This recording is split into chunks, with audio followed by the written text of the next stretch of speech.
a very badly designed apartment. Ah, that's better. Okay.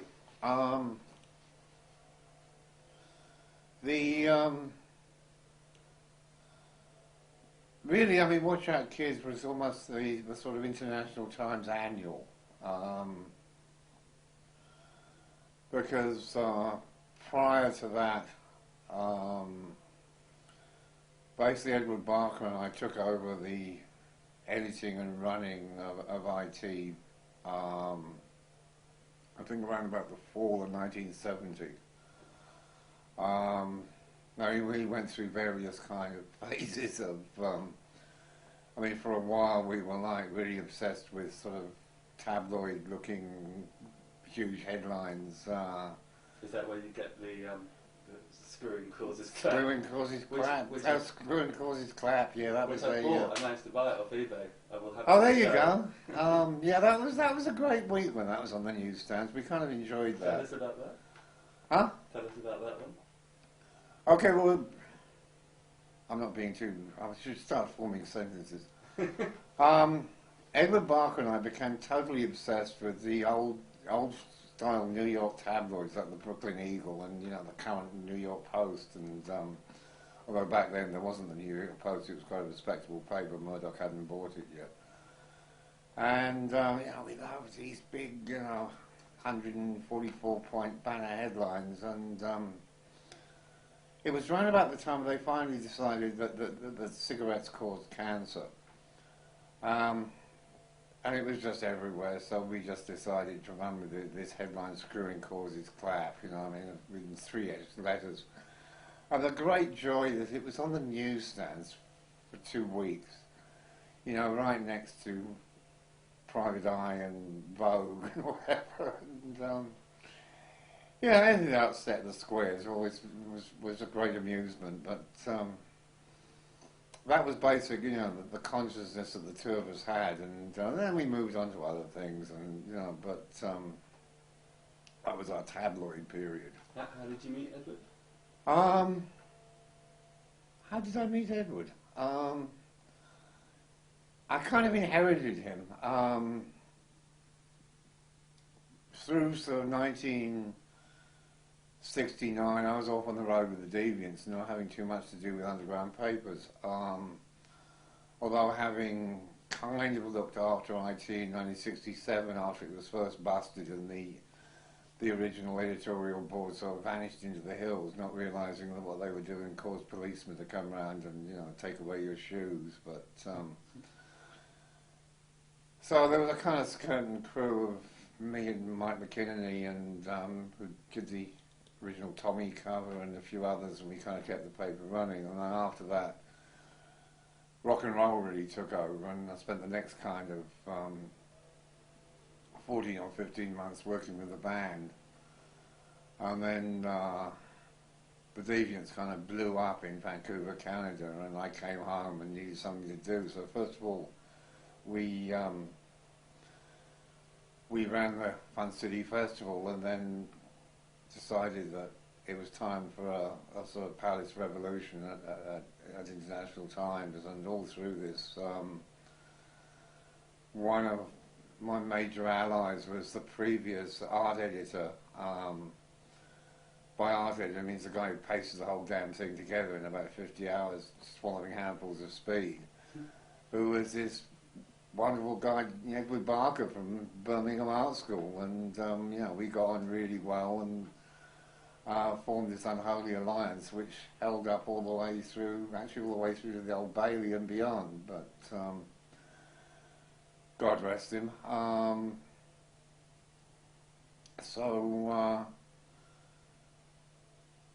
he was kind of there when I came home from the Deviants, and had been not terribly happy doing what he was doing for the old guard. So, you know, when we started doing what we wanted to do, he became a great deal happier, and because he had almost like total freedom to do what he wanted. And when he gave Edward total freedom, all kinds of hell broke loose, you know, because to put it mildly, he had a very deviant sense of humour, and I mean, this is the guy who managed to sell his strip, the lug acolytes, to the Observer, and one day turned in a 4-frame, you know, sort of peanut-style strip, which just consisted of 4 horizons and nothing absolutely happened. At which point they fired him, although we thought it was like, it was a great, you know, it was one of the greatest Dadaist strip cartoons. It was the greatest Dadaist strip cartoon there ever was, but the editors of The Guardian didn't quite see it like that. So or was it The Observer? I forget. No, I think it was The Guardian. No, I think it was The Observer. It was The Observer, yeah. And they didn't see it like that, so that was the end of that. So, but, you know, I mean, Edward was a strange, I mean, he drank very heavily. I think because he lived in a kind of anthropomorphic world, right? You know, we'd be sitting around,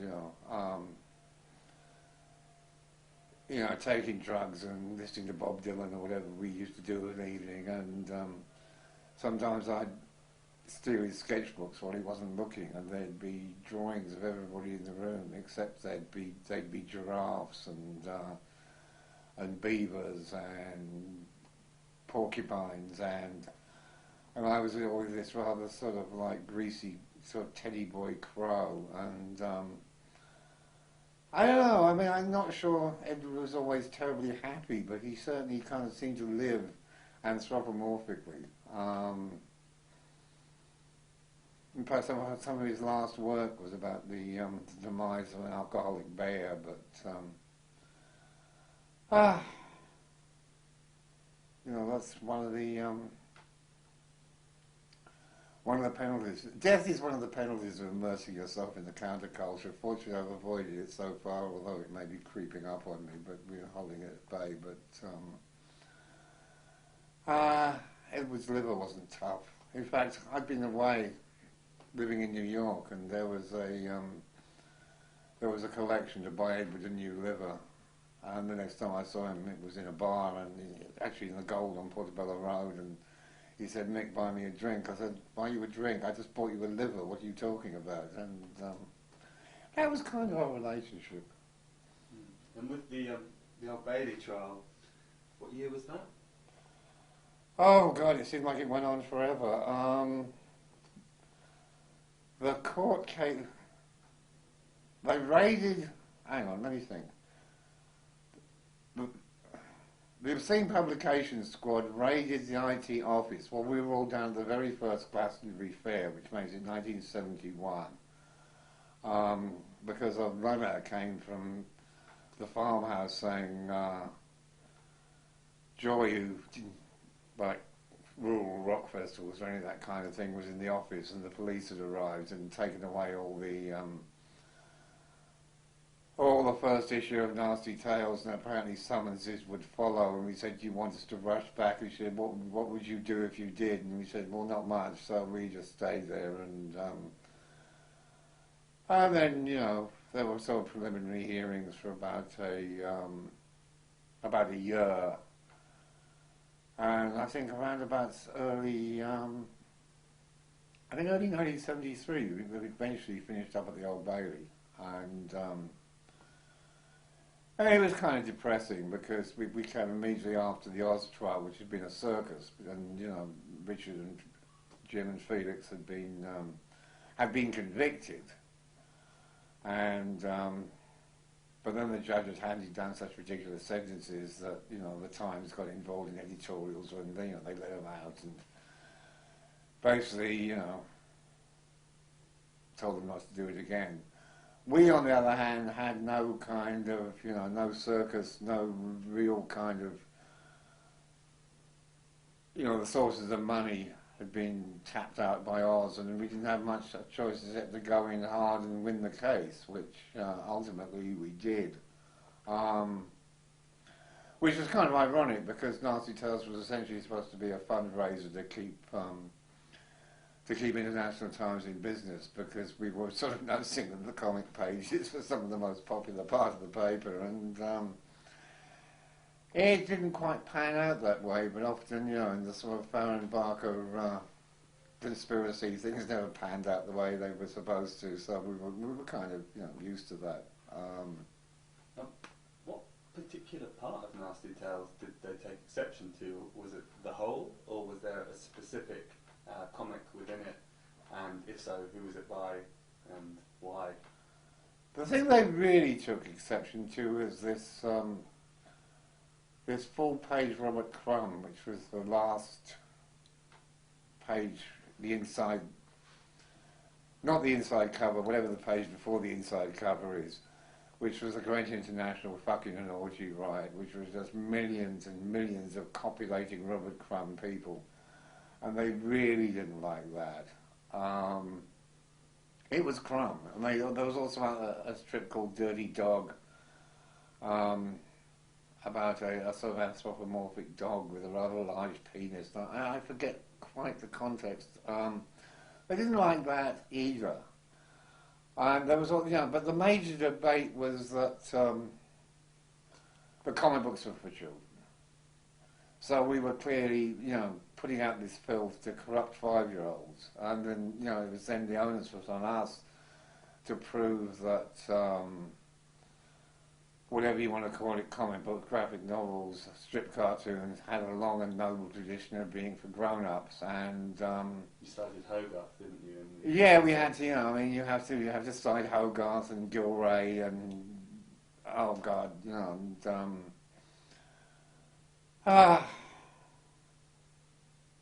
Charles Adams, anybody, and step up Jermaine Greer and George Melly and all the usual suspects.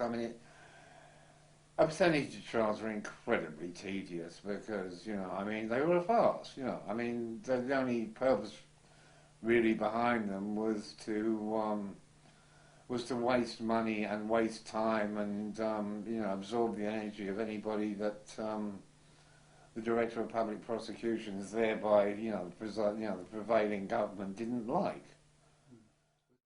There's a sort of very personal, nonetheless historical narrative that runs through it, and it's kind of touches on what you've already mentioned, which is, I suppose, dissent.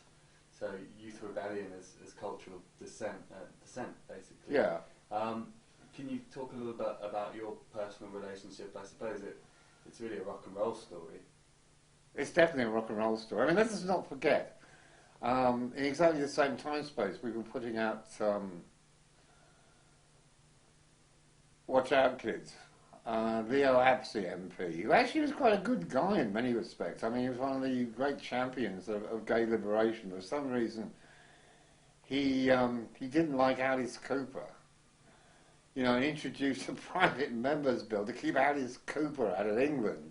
So things were a little strange. But yeah, it was. Rock and roll was at the core of all this because, essentially, Jim Morrison uses the line, speaking secret alphabets. Bob Dylan, Morrison, Jimi Hendrix, in a weird kind of way. These were that was the media that we trusted. It was like any kind of argot, that from Jamaica to the East End of London, you make up your own language. So the squares or the policemen or whatever do not know what the fuck you're talking about. And in the same way, from Elvis Presley onwards, the squares didn't know what the fuck we were talking about, except they knew they didn't like it and they knew it was dangerous, from the get-go, World War II had finished, they dropped a bomb on the Japanese just to show them they could do it, and then they dropped a second one to prove they really could do it.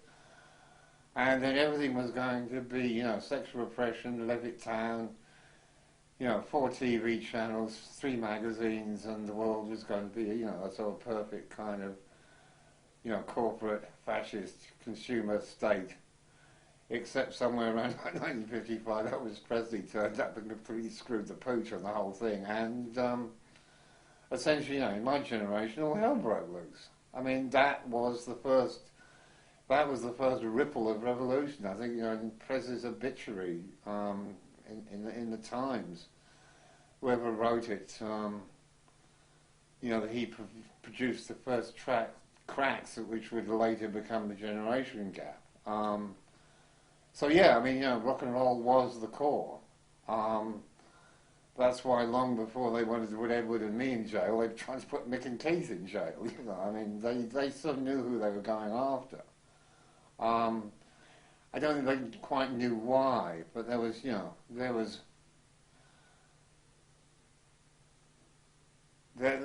enough instinct that, you know, it was a very good idea to put the Rolling Stones in jail, and also to save the News of the World from a lawsuit. Bringing us once again back to modern times. You know, it's taken us 40 years to finally get the News of the World. Because, you know, the night of the sentences being handed down on Jagger and Richards, I remember getting my head busted and bleeding on Fleet Street outside of the News of the World offices because we were down there making a nuisance of ourselves. I mean, you organised protests. We organised it very well, actually. It was the very first time that I ever tried to make a phone tree work, and it worked beautifully, you know. And we also realised if you want to get through, you know, in a major urban situation, you want to get through police lines, get on a bus. I mean, it was good. It was good kind of, you know, hippie street tactics. But and then, of course, you know, there was an editorial in the Times, and they shut up the Archbishop of Canterbury, and Mick and Keith got out, and you know, life went on. But you know, there was, yeah, I mean, you know, the Counterculture was the Rolling Stones, it was Pete Townsend, it was Bob Dylan. I mean, and really the print end of it that Edward and I were engaged in at the time was kind of a more lucid periphery to what was a kind of, you know, almost gut core. I mean, you didn't have to speak English to know even what the Who were about, you know, particularly, you know, in my generation time. It was, you know, it was about tearing it down. It was about, you know, first you tear it down and you decide what you're going to do with it. I mean, it was, you know, it was the fury of youth that saw nothing except, you know, there was a plan for them they didn't like. You know, they were not going to go easily into wage slavery, which was really, you know, the whole sort of message of, you know, using the Who as an example. I mean, that was, so, you know, that kind of really, you know, put rock and roll centre stage. And, you know, what we were doing in print was more of a kind of, you know, buttress to whatever else was going on. You know, we published the pictures, we published the words, we kind of knit the thing together.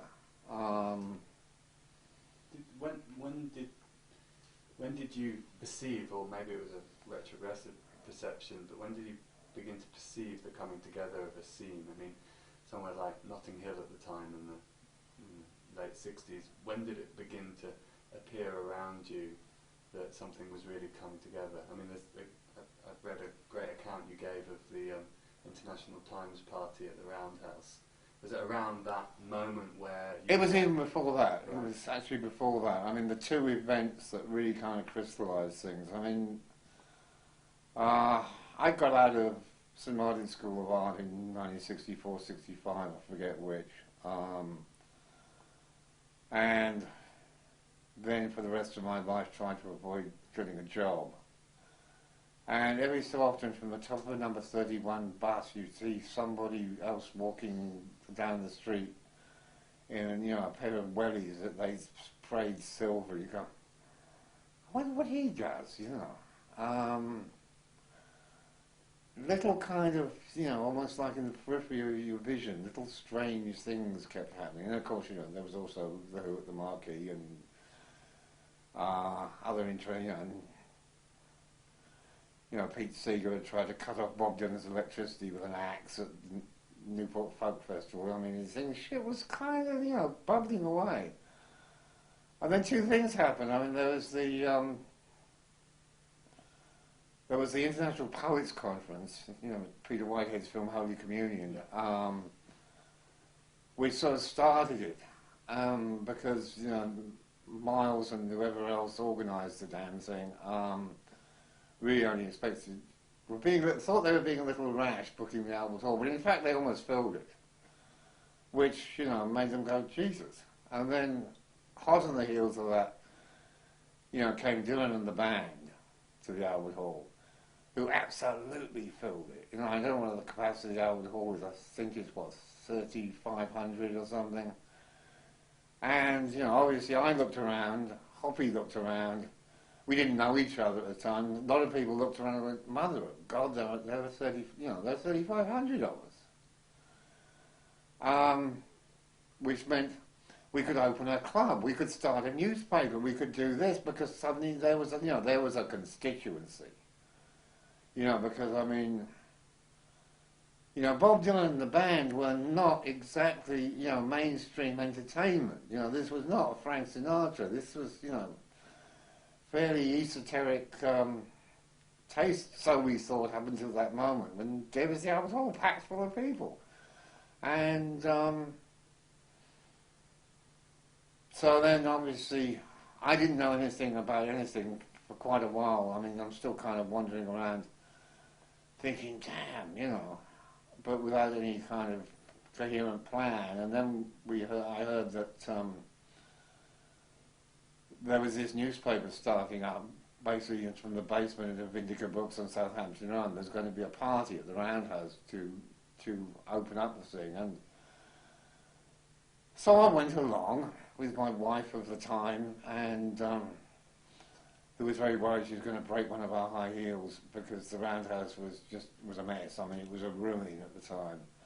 And we climbed up these very rickety stairs and something. I mean, it was probably incredibly primitive, you know, what we used to now, but you know, there was this fairyland. There were light shows. There was the Pink Floyd. There was somebody trying to make a 6-foot jelly. I mean, there was and some young muddy geezer rushed up and said, "Do you want some pills?" Yes, of course I want some pills. So he gave me some dextrose, and I ate those. Somebody else passes me a joint, you know.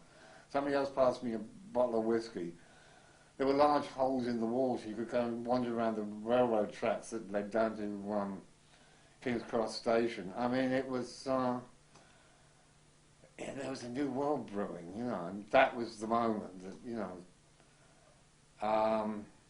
but I knew I absolutely had to get involved in this and keep going. So, I mean, if that was Saturday night, the following Tuesday, I went down to Indica and talked to Miles and introduced myself, and went down the base and met Tom McGrath and started complaining about, you know, why were they still kind of stuck in bebop when there was all this good rock and roll music going. I mean, not that I have anything against bebop, you know.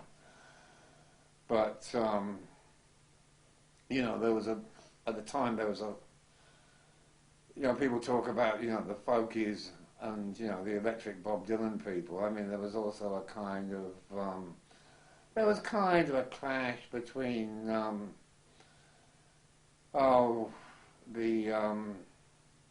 know, the Roland Kirk, John Coltrane, Miles Davis people, and the rock and rollers too. Although, you know, I mean, Miles and Coltrane and Eric Dolphy and Sun Ra have always been part of mine. It was a weird kind of, you know, art student snobbery, you know. I mean, it went back to the days when, you know, you could listen to Muddy Waters but not Gene Vincent, you know. Give me a break, you know. But anyway, and, you know, then it all started to, there was a paper, you know, suddenly there was a tabloid paper coming out, and then that must have started around, I guess, October. By Christmas there was also a nightclub, which the newspaper was advertising and promoting, and the UFO club started, you know, basically, you know, with the Pink Floyd and the Soft Machine, and then gathering other weird mutant bands like Arthur Brown and the Deviants and whatever, and, you know, it all began to, and the first, you know, few, through January and February, the first few UFOs, there was, you know, 300-400 people. This is 68, is it? No, this is 67. It's the end of 66, start of 67. Oh shit, then IT got busted. The first time. In fact, cops just turned around and took away everything, the checkbooks, the money, the newspapers. So, we tried to keep on putting out the paper, and Hoppy said, let's have an event whereby we can raise some money. So, once again, with amazing kind of overreaching hubris, possibly, he booked the Alexandra Palace, and suddenly there were 1,400 people in there. I mean, so it's mushroomed. What am I talking about? There was I can't remember the numbers. It was a fuck of a lot of people. It must have been around about 10,000. And there were 2 stages, right? Yeah. What's the rumour about the bit in the middle where you could have a... Yeah, there was a bit in the middle where you could actually get... Yeah. And that's why I saw Lennon, because it was really interesting. You could just sort of move a bit that way, a bit that way, and get this weird kind of audio mix of 2 bands playing at once. I mean, it was interesting, And did you play there yourself? Because we haven't really talked about the Deviants. Yeah, we were the first band up, actually. Right. We actually opened the show, yeah. And got it over with while we were still able to. And so it went. But that meant, kind of 300 had turned into several thousand in a matter of a couple of months. And then, the whole 1967 summer of love, beads, bells, commercialization, San Francisco, Haight-Ashbury, I mean, the whole,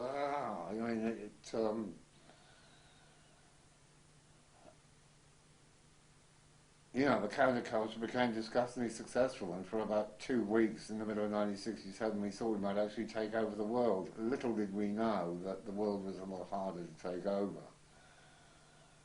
And, the Vietnam War was still going on, and this was still happening, and that was still happening, and they threw Hoppy in jail for 6 months, and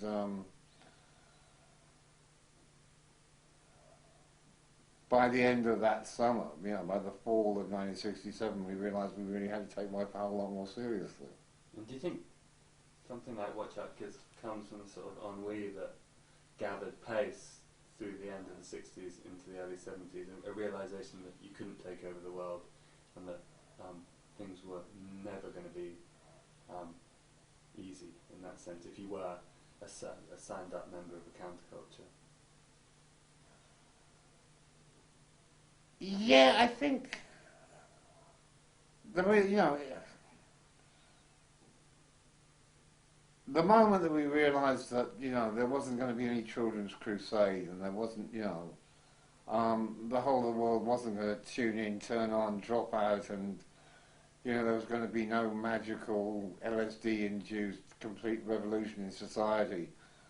And it was going to be a much harder political slog than Timothy Leary had ever imagined.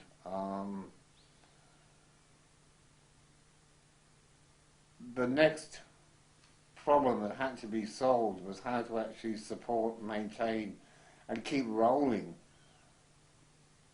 with a counterculture, with the mechanics of dissent, with the media of dissent. Just to hold it together, I mean, in the same way that, holding, an underground, the Zamzat movement in the Soviet Union must have been damned hard work,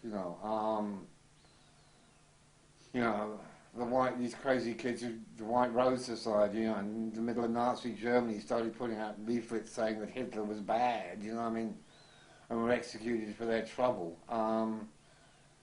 It was, really, how do you keep a counterculture rolling? And, every 2 weeks we put out a newspaper. When they were ready to do, they put out ours. The cops came round, the trials happened, and, the book basically, Watch Out Kids, was we had a friendly publisher at at Hutchinson, William Bloom, who was willing to put up the money. I mean, it was really like, I mean, Edward and I thought of it very much like, you know, every year, you know, the Beano and the Dandy put out their annuals. I mean, this was the Underground Press annual, really. I mean, we used a lot of our favourite graphics, and basically, you know, I got to condense down all the polemics I'd done in the papers over the years into, you know, one volume, and try and make as much sense out of it as possible, and hopefully pass something along that, you know, would carry the momentum forward. And I you know, I hope it did. I mean, it's almost like, you know, I wouldn't, not specifically, but I mean, without Watch Out Kids, it kind of provided the momentum that gave us, you know, Hawkwind, later Motorhead, you know. And, you know, I've always seen it, but, you know, although there was a kind of, supposedly a kind of cultural rivalry, it was really, you know, the same thread and the same momentum that moved us, you know, slowly forward into the 70s, and, you know, laid the foundations for Joe Strummer and whatever, you know. I mean, this is what we didn't know it was coming, but this is, you know, this is what we were hoping we could, you know, at least provoke whatever the next Children's Crusade was going to be, you know. And the fact that it turned out, you know, to be the Clash and the Sex Pistols, yay, great, you know.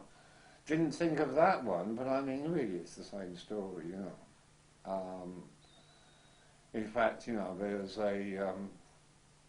there's quite a few sort of, you know, punk websites where I see graphics out of the book happily reproduced, you know, right alongside pictures of Sid Vicious. So, you know, I mean, you know, the other day I came across a great picture of Sid, you know, reading Mad Magazine. I mean, that's what started me moving. I mean, let's never underestimate how important Mad Magazine was to us all, you know. I mean, that was, and there was an awful lot of that. You know, both Edward and I were highly trained in, you know, Mad Magazine was really part of, you know, part of our growing up, and, you know, we were carrying on that tradition, you know, which is a very sort of, you know, left-wing New York Jewish tradition, you know, which we were borrowing and, you know, making our own, because that's what they'd given us. You know, Mad Magazine, the Fugs, whatever, you know, was all kind of, it was all, you know, it was all grist, because, I mean, you know, truthfully, neither Edward and I had very much time for, you know, peace, love, caftan, beads and bells, and, you know, looking for the white light, or through Dr. Tim. I mean, we were somewhat cynical and also somewhat alcoholic to really to go along with a lot of that. I mean, it was, you know, essentially people, you know, also to, you know, so I provide at times a sensible forum where one, you know, could discuss anarcho-syndicalism or whatever, you know, that there are pieces of history and pieces of future that should dovetail and should match, and we can learn from, you know, the early years of the Spanish Civil War. We can learn from, you know, from you know, the early days of, you know, Victorian Union movements. We can learn from Woody Guthrie. I mean, it's all part and parcel of the same thing, and you know, this was just supposed to be a I guess, you know, an encapsulation of, you know, everything that we'd learned and everything that we hoped would come next. But this specific idea of watch out, kids, you know, it's an appeal. Watch out for what? Well, it's one of those primary mistakes. It should actually be look out, kids. Except it doesn't make sort of sense, and, you know, it's really a Dylan line, you know. Watch out for what? Don't follow leaders, watch the parking meters, you know. The pump don't work because the vandals took the handle. I mean, it was, it was a warning. I mean, it was, you know, we'd been through, you know, we'd been through Steal This Book, we'd been through Don't Trust Anybody Over 30, we'd been through Richard Neville and Play Power, you know. This book was put together, you know, when times were getting rough. You know, when, you know, the streets of Ladbroke Grove were awash with heroin, when, you know, me or Abel and Lemmy couldn't walk down the street without getting stopped and frisked. You know, when, you know, the first miners' strike, the 3-day week, you know, Margaret Thatcher was taking away the kids' milk, you know, I mean, we knew the hard times were coming. We didn't know quite how they would pan out, but I mean, it was clear that but a lot of what had been established, you know, through the Roosevelt New Deal in America and then, you know, the 1945 welfare state after World War II here, that there was a definite move coming that, you know, the forces of conservatism would attempt to dismantle a lot of what had been achieved. And a lot of what we felt we had achieved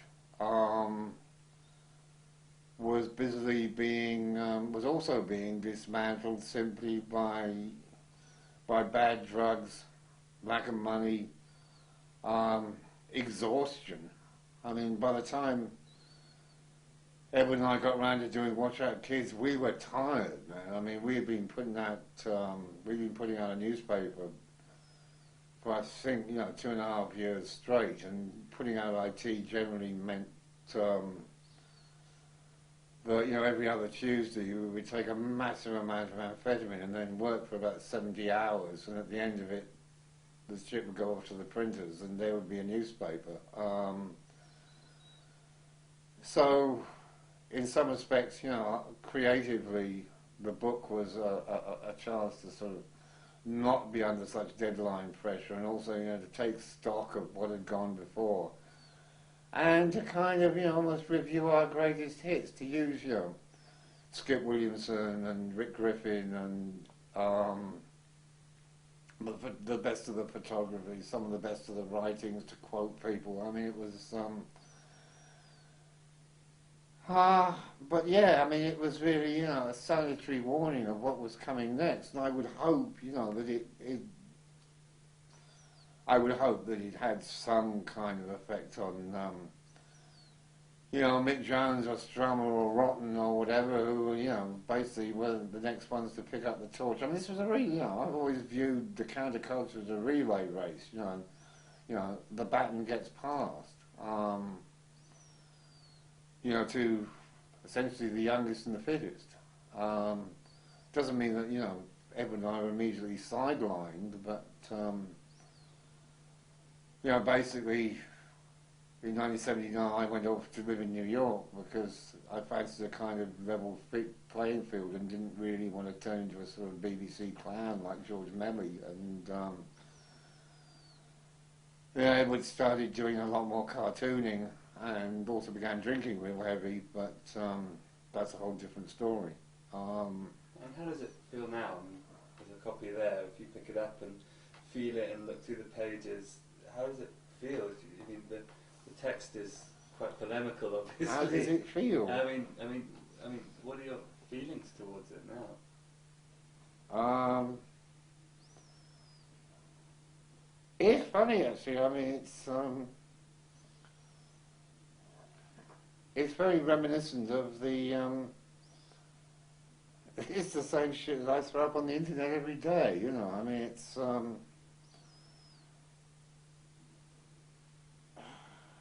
the same. You know, it's the same cocktail. For who? Mods and Rockers. Robert Crumb. Feminism, Keith Richard. You know, I mean, it's Allen Ginsberg.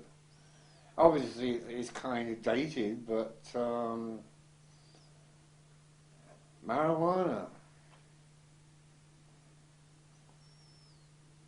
He got the guns, but we got the numbers. Yeah, I mean, it's kind of dated, but I mean, it really is the same thread. I mean, it's the same, you know, it's the same bohemian thread that goes all the way back to, you know, the pre-Raphaelites, if not the, I mean, here's that Cobb cartoon of the guy, you know, walking through a post-nuclear wasteland carrying his TV set looking for someone to plug it in. And I stuck that up on this little conceit blog, vanity that I kind of do almost daily, because it gives me pleasure and makes me feel I'm doing something useful. And I ran that probably only about like 4 or 5 months ago, and everyone went, yeah, we ain't seen that in years, you know. So I mean, on one level, it's greatest hits. On another, it's still fucking true, you know. But you know, after the apocalypse, people will be walking around looking how to plug in their TV sets. There's a picture of Che Guevara next to a picture of Jim Morrison. Both can be found. You can walk down the street and see them both on T-shirts. I guess we could probably find both this afternoon, you know. So I mean,